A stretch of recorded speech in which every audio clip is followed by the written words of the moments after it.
जनता party का पुराना काम करने का एक तरीका बन गया है कि असली मुद्दों से ध्यान बांटे और लोगों को बरगलाएं।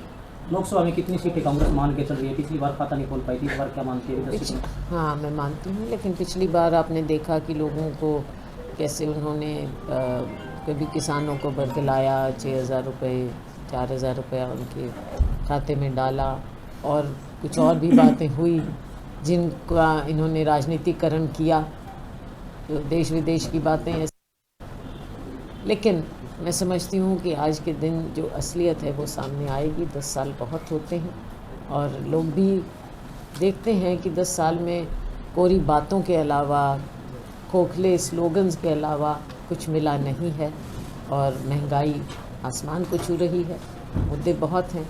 तो मुझे पूरा विश्वास है कि लोग जो विकल्प के रूप में कांग्रेस पार्टी को ही देखते हैं, कांग्रेस को अच्छी सफलता मिले। हरियाणा की मनोहर सरकार हर चुनाव से पहले डी ग्रुप की भर्ती का रिजल्ट जारी कर देती है। पहले उपचुनाव में करा था, अब लोकसभा से पहले। तो आप समझते हैं कि ये कहीं ना कहीं अपने आप को कमज़ोर मानते हुए लोगों के बीच में जब मौका मिलता है 5 साल तो करते नहीं। इसको भी ये चुनाव का एक राजनीतिकरण करते हुए लोगों को नौकरी का भी करके। लेकिन आप देखिए कि जो भी चीज़ है, चाहे परीक्षाओं की बात है, रोज़ पेपर लीक होते हैं, बच्चों की पढ़ाई में बाधा आती है, वो आगे बढ़ नहीं पाते। नौकरियां जब बुलाते हैं उसमें भी पेपर लीक हो जाते हैं, कहीं कुछ घोटाले हो जाते हैं। तो असली मायने में ये केवल चुनावी पैतरा आप इसको मान सकते हैं। मैम, लोकसभा चुनाव के बाद में आपने बयान दिया था कि मैं लोकसभा चुनाव नहीं लड़ना चाहती, मैं विधानसभा। नहीं, देखो ये जब बातें होती हैं ना तो कई बार वो मुड़ जाती हैं मीडिया में। मैंने हमेशा रखा है और मैं एक ही बात कहती हूँ, आज फिर आपके सामने स्पष्ट कर दूँ। मैंने कहा कि लोकसभा का चुनाव का फैसला हाईकमांड करती है, लेकिन मेरी इच्छा है इस बार कि मैं विधानसभा चुनाव लड़ूं ताकि हाईकमांड का जो फैसला होता है। आम आदमी पार्टी से जो आपका गठबंधन हुआ है, क्या लोकसभा के बाद विधानसभा में कुछ ऐसा होगा? ये बाद में समय बताएगा और उस समय पार्टी फैसला करेगी। ये भी फैसला हमारी पार्टी ने किया पूरे देश में, क्योंकि इंडिया ब्लॉक बना है तो उसमें आपस में बातचीत करके ये फैसला हुआ और ये हमारे हाईकमांड के लेवल पर ही फैसला हुआ। डॉक्टर देवेंद्र रावत को देखते हुए सफेदों की राजनीति में कैसे देखते हो?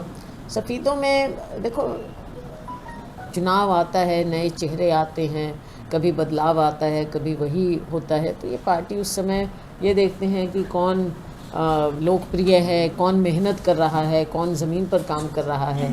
तो पार्टी में सर्वे भी बहुत होते हैं, तो उसके आधार पर भी फैसले लिए जाते हैं। जो काम करेगा, मेहनत करेगा, और ये काम कर रहे हैं। इतनी ज़मीनी स्तर पर मेहनत करें डॉक्टर जी, तो उनको देखते हुए आपके फ्यूचर क्या लगता है आपको? इनका अच्छा उज्जवल भविष्य है।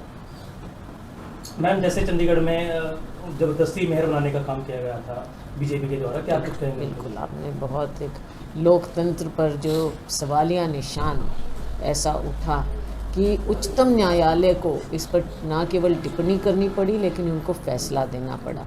और ये दुनिया ने देखा कि भारतीय जनता पार्टी किस तरह के हथकंडे अपनाते हैं अलग अलग राज्यों में। आप गोवा देखो, दूसरे राज्यों में देखो, अपने यहाँ हिमाचल में आप देख रहे कैसा इन्होंने किया।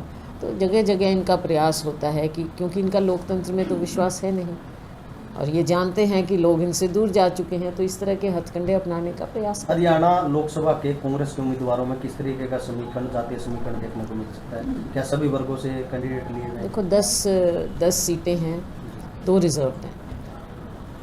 उसके अलावा 8 सीटों पर कोशिश होनी चाहिए और हमारा हाईकमांड इस बात को देखता भी है कि क्योंकि कांग्रेस 36 बिरादरी की पार्टी है, तो प्रयास यही होना चाहिए कि चाहे लोकसभा हो चाहे विधानसभा हो, उचित प्रतिनिधित्व अलग अलग समुदायों को मिलना चाहिए। मैम, इलेक्टोरल बॉन्ड की बात चल रही थी, तो जो उसका डाटा मांगा गया था वो जून में देने की बात बोली गई है। आप देख रहे हैं क्योंकि वो कि कैसे ढका जा रहा है इस बात को।